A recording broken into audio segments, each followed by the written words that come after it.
Hello guys, good morning.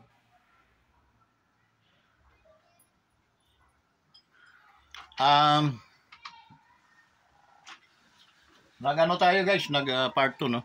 Actually, I'm addressing to all ministerial yung mga pastors natin. May mga kanya-kanyang hawak na mga churches no. So isang tanong ko lang no, ilang taon na ba kayong mga nagpapastor diyan? Ilang taon na kayo namumuhay sa mundong ibabaw na ito?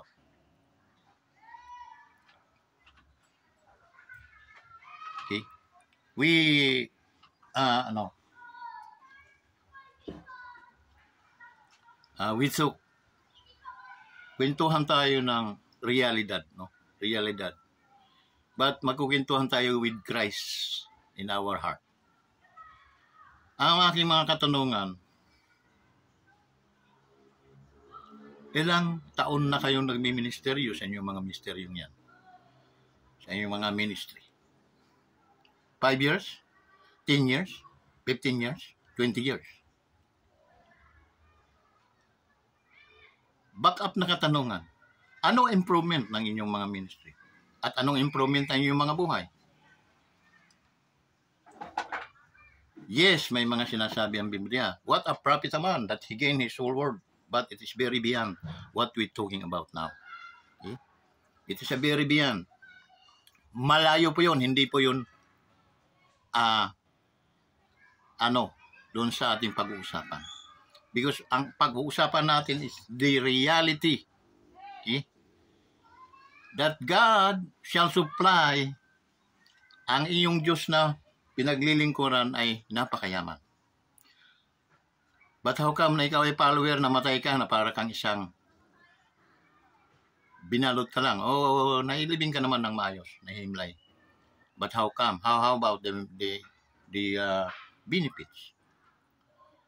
We talk about the benefits in heaven and in this world. Okay? Kasi mayroon tayong mga kahihiyaan na. Okay? Isa yan na ating pinag-iingatan. Yung kahihiyaan. Yung kahihiyaan na tayo makakarinig na asan ang Diyos nila. Akala ko ba yung mga mayayaman ng mga ang Diyos na pinaglilingkuran niya. Pero bakit? Parang gumagapang ang mga buhay ng mga ito. Di ba nakakahiya? As a Christian, nakakahiya. Bakit? Because in Philippians 4:19, it says that my God shall supply all my needs according to His riches and glory through Christ Jesus. How come? Na hindi nakikita yung salamin nung versikulong yan sa inyong mga buhay. Sometimes kasi matigas ang ating mga ulo. Sometimes pinaglalaban natin ang mali kaysa tama. Di naman natin kailangan yun dahil maraming ganun.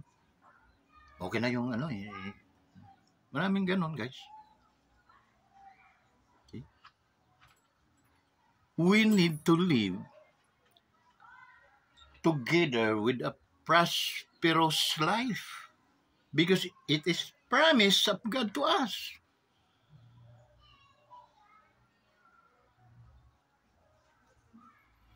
That whosoever believe in me should not perish but have an everlasting life.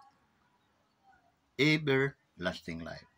And then, if you seek first the kingdom of God and His righteousness, all that things shall be added unto you. But how come there is no added financial in your life?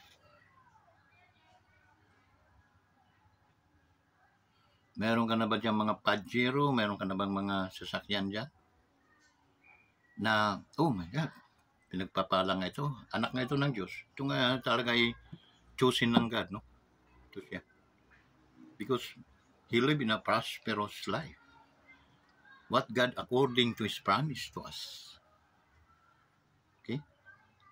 But some pastors, I'm sorry, no, to tell you this, that they are very not interested for that. Now, kung hindi po kayo, yung inyong mga followers, ang payamanin ninyo kung ayaw naman yung magsipagyaman. Okay? Wala. Lalo na naghihirap dahil hinihingian natin ng ikapo. Linggo-linggo pa naman. Okay? Ang ikapo na binabanggit sa Biblia ay lalo na doon kayo nakot sa Malakiyas. Taunan po yun. Annual or semi-annual or quarterly. Kayo, weekly. Kayo nahiya sa mga membro. 4 times a month kayo nangihingi ng ikapo sa inyong mga membro. Kayo nahiya noon. And then, once na kayo nang hingi, dapat ini-exhaust din ninyo yan, pinalalabas din ninyo yan, doon sa mga naghihirap ninyong member. And that is the essence of giving, Okay? Yun ang esensya, ang amoy, ang bango, ang alimyak ng pagbibigay. Okay? It's look like a dynamic. Receive ka, binibigay mo rin ang blessing. Hindi pwedeng puro na lang sa iyo ang blessing, doon kinukuha yung lipstick ng iyong asawa, perfume ng iyong anak, chinilas, sapatos ng inyong... Mahiya kayo guys, mga pastor. No? Open your eyes. Nakakahiya yun.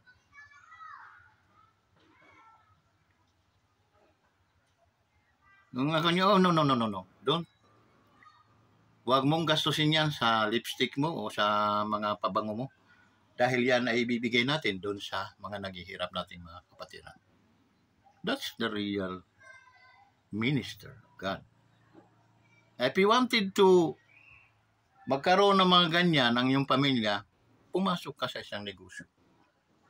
And that business now is a live good business that I give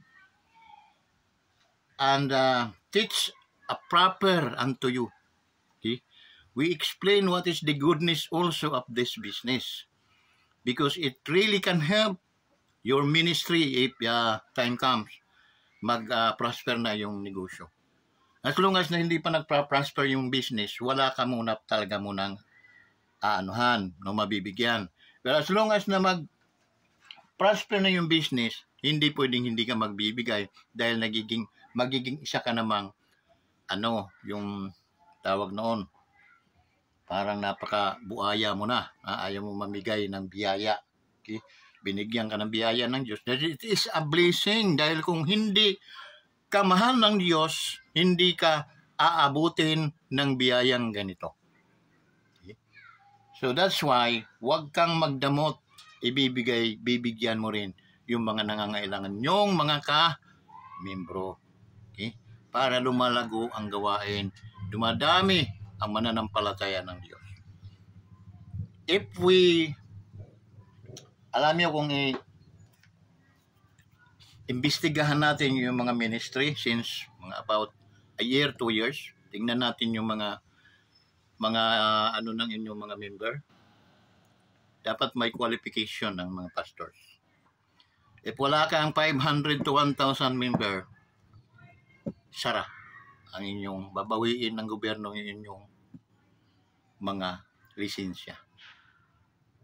Because hindi po nagmo-move yung inyong ministeryo. At doon natin malalaman, hindi ka po tinawag para maging pastor. Okay? Ganon guys, napakasakit, di ba? Hindi ka pala tinawag na pastor pero papastor-pastoran ka. Okay? Because walang bunga, hindi namumunga ang iyong pagod. Kinakain lang din demonyo yung mga tinatanim mo. And then, wala ka namang ginawang paraan para at least labanan yung pamimisti ng mga animal na demonyo sa iyong ministry. Kaya hindi makalago. 10 ngayon, sa susunod 8, Sa sunod, 10. Ganyan lang ang mga, ano, okay? Pagdating ng December, may biyaya, ayun, bumaba 20 hanggang 30. Okay? So, pag ganon, guys, huwag niyong isama yung pamilya ninyo sa buhay. Separate yun. Without that family na nadalo, doon ka mag-start ng counting. Ilan? 5? 4? Magsara ka na, guys. Okay? Dahil you are not qualified to become a pastor. Okay? Maybe you are qualified to become a teacher. Maybe you are qualified to become a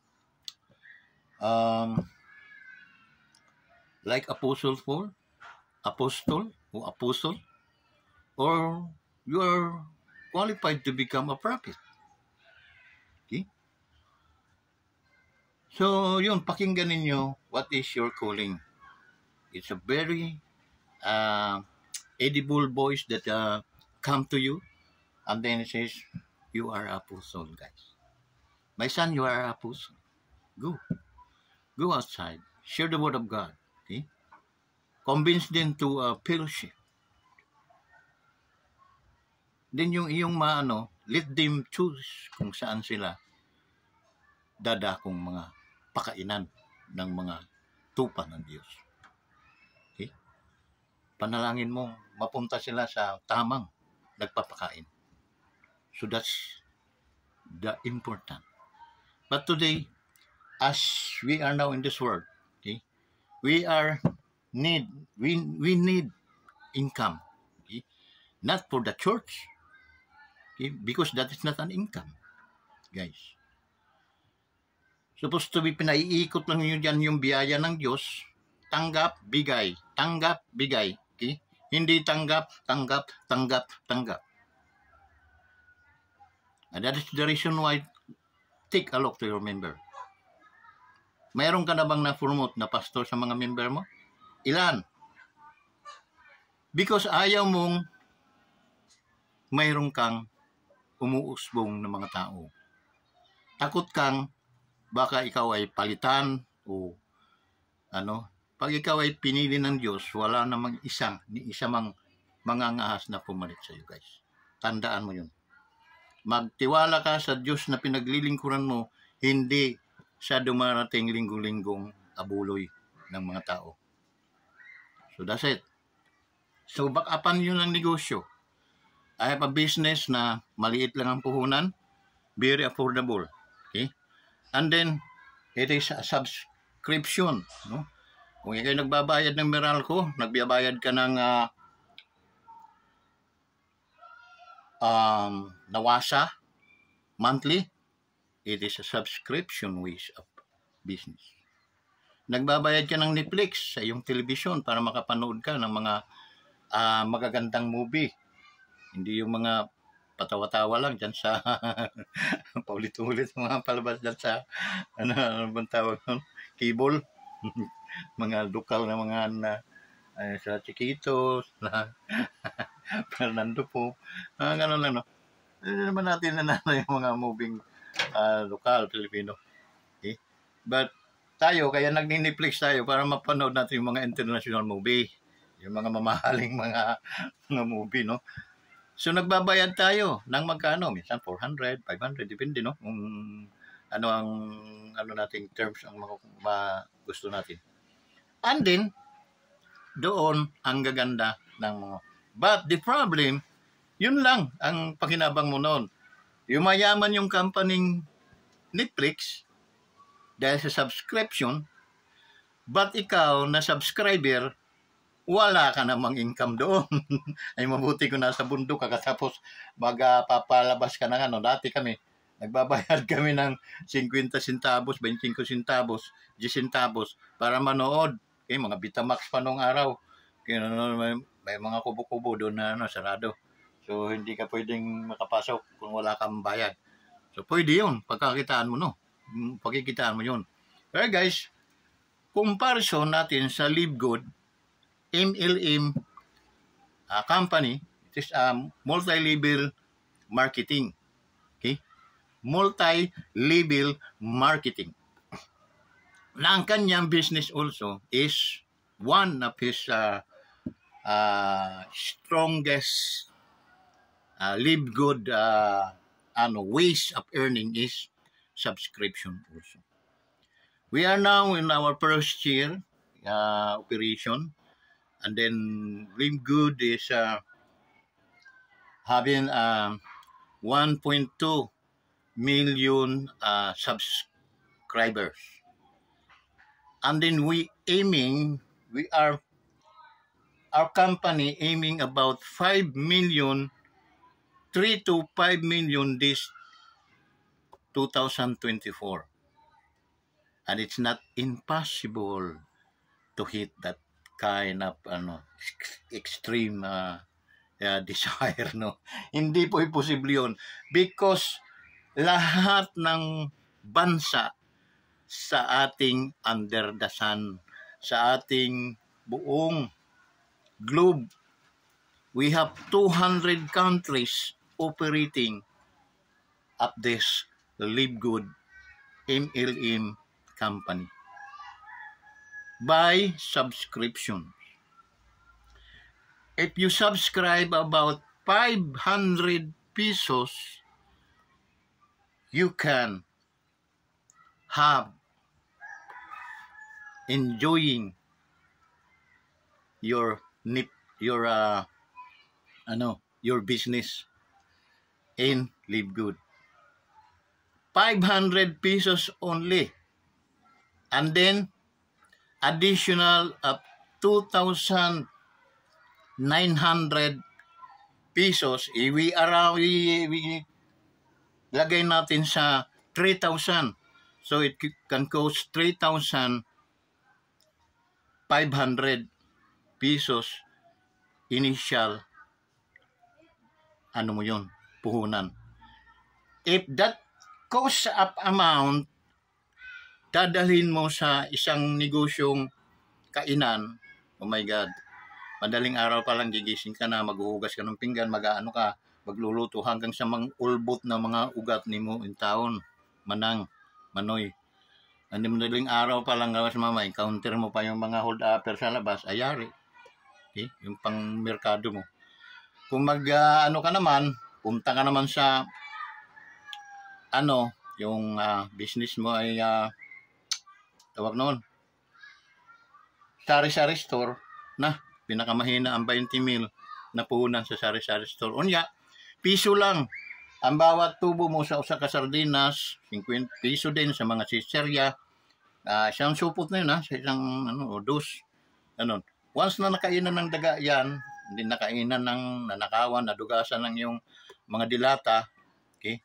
It is pupunta ka ngayon doon sa pagka-lupot. Instead na sari-sari store, naging sara-sara store na ang tawag sa iyo noon. Okay? Dahil tamad ka na, walang nabili. Mahala ng mga produkto ni mo. Okay? So, ang hirap. Grocery ka, ganun. Listen, guys.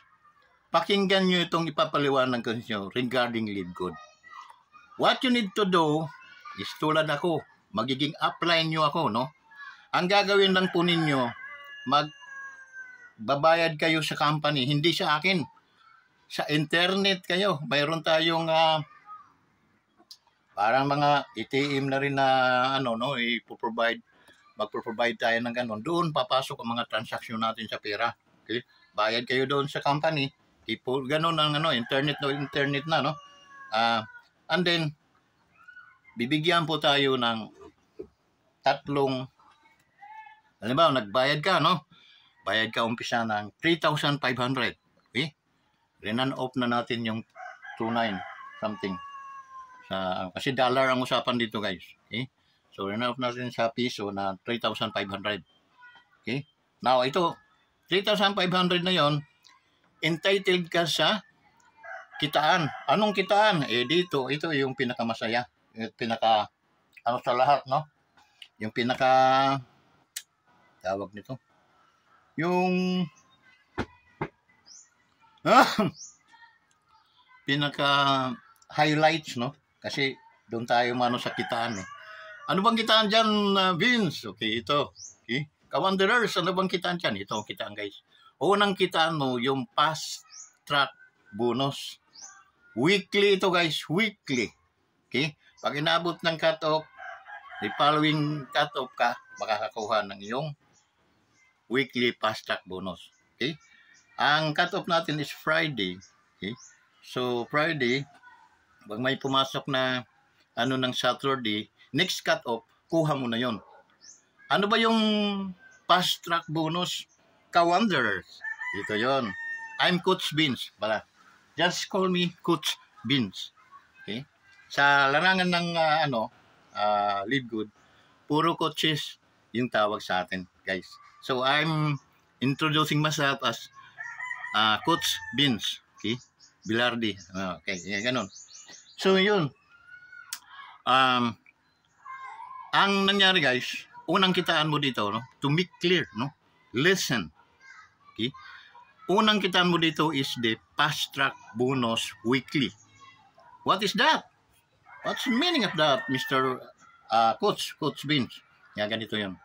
Sa bawat na bahagian mo na tawag noon, yung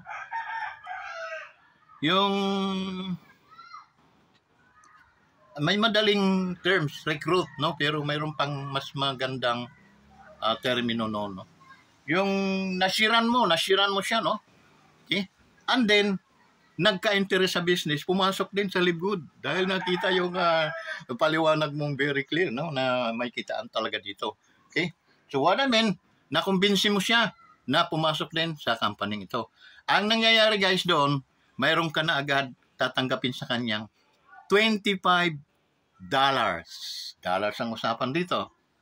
Guys, sa bawat direct, ang tawag sa direct, yung kapatid mo, nakuha mo siya, yung kumari mo, nakuha mo siya, yun ang mga direct. Okay? Mga ikaw mismo yung halimbawa, sabihin na lang natin, dahil mabuka ka, no? At saka, ma-influensya ka, guys, na tao. Ang mangyayari nyon, bawat kausapin mo 10, mayroong 5 papasok. So, kakausap ka ng 15, mayroong 10 papasok. So, doon guys sa 10 yun, mga direct mo sila, no? Mga direct. Direct, it means, kumari mo, kapatid mo, tatay mo, mga gano'n, nanay mo. So, yung mga direct mo yun, no? Ang mangyayari nung guys, direct mo, di may $25 ka doon. Sa 10, mayroon kang $250. Equivalent to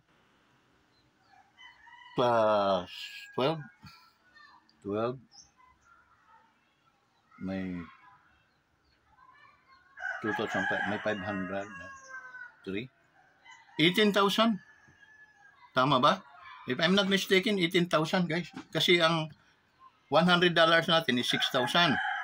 So, ang 212, mayroon pang 500, 6,000, di mayroon kang 28.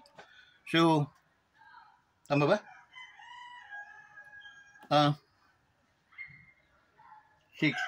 nga, 18. May 18,000 ka, guys. Oh, masama pa ba yun? May 18,000 ka in a week? Okay? 18,000. Next week, nakakuha ka na naman ng 10. Direct na naman. Dinirect mo. Meron ka na namang 18,000. So, sa kalahating buwan, kumita ka na agad ng 36,000. Doon pa lang sa unang kitaan na yan. Okay? Ngayon, siyempre, ilalagay mo naman yung mga direct mo sa ilalim. Okay? Ilalim ng nanay mo, sa mga kapatid mo, sa mga kaibigan. Doon. Ngayon, natapunan din yun sila ng mga galing sa company. So, yun, hindi natin alam. May-ari pala ng kumpanya din yung naitapon sa'yo at doon nagtrabaho. Lumaki. Napuno yung iyong matrix, yung iyong need, no? Napuno siya. At then, pag napuno yan, almost, yan guys, 8,000 something na member. Equivalent to 120,000 a month. Yun ang kita mo. Doon guys, hindi ka na nagtrabaho noon. Hindi ka na nag-recruit, hindi ka na nanguha ng mga tao. Nag-antay ka na lang buwan-buwan. Okay? Dahil, yun, proud ka na na kumikita ka ng anong kalaki. So, bawat head naman noon, guys, tatanggap ka ng 13 pesos per head on sa mga taong nasa ilalim mo. Okay? So now, pag kinumpit mo yun, aabot po yun ng almost 120,000 without any, wala ka nang na-invite. Okay? Hindi ka na nag-invite. Pero napuno na yung iyong network, yung iyong metrics. So doon, kikita ka na. Now, another way of earning is, pag kumita, yung mga direct mo, dami mo na palang direct, nasa 20. Pag kumita, ang bawat isa noon ng tag-1,000 dolyar, automatic ikaw, dahil upline ka, meron kang 50% income noon sa kanila. Pangit ba o hindi? O maganda? Di ba maganda, guys? Okay? So, pahapyaw pala itong aking binibigay sa inyo. If you are now enrolled and member ka na sa ating Live Good, unang-unang gagawin ko, i-welcome ko kayo. Welcome to Live Good Family, guys. Okay? Congratulations, mga coach na rin ang tawag ko sa inyo noon. Okay? After that, ang dami mo palang nakuhang so kasi, kumbaga, isang wala ka namang grupo, no? Yung wala kang grupo, yung parang sulo-sulo ka lang sa buhay mo, no? Wala kang ginawang grupo sa mo. Yun, puro dinirik mo yung mga mo. Wala namang isisita sa'yo dahil nagsusulo ka dyan no? Unless mayroon kang grupo.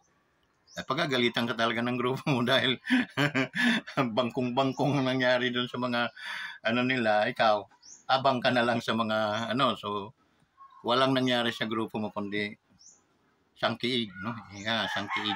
So once na may grupo ka na binubuo, palalakasin mo ang bawat mga paanoon para at least sabay-sabay kayong kumita. Hindi yung ikaw lang kumikita, aray mga mahal mo sa buhay ay napag-iwanan mo na. Okay? Parang may tawag niyan yung kasakiman ang ginawa mo sa sarili mo diyan, hindi sa grupo, no? So yun. Yung guys, ang isang leksyon na maibibigay ko sa inyo sa business ng Live Good. Sana panoorin nyo sa YouTube at ang YouTube, lahat ng katanungan ninyo ay may sasagot sa inyo. May mga nakatuka dong mga preacher o mga dito para at least ipaliwanag sa inyong lahat.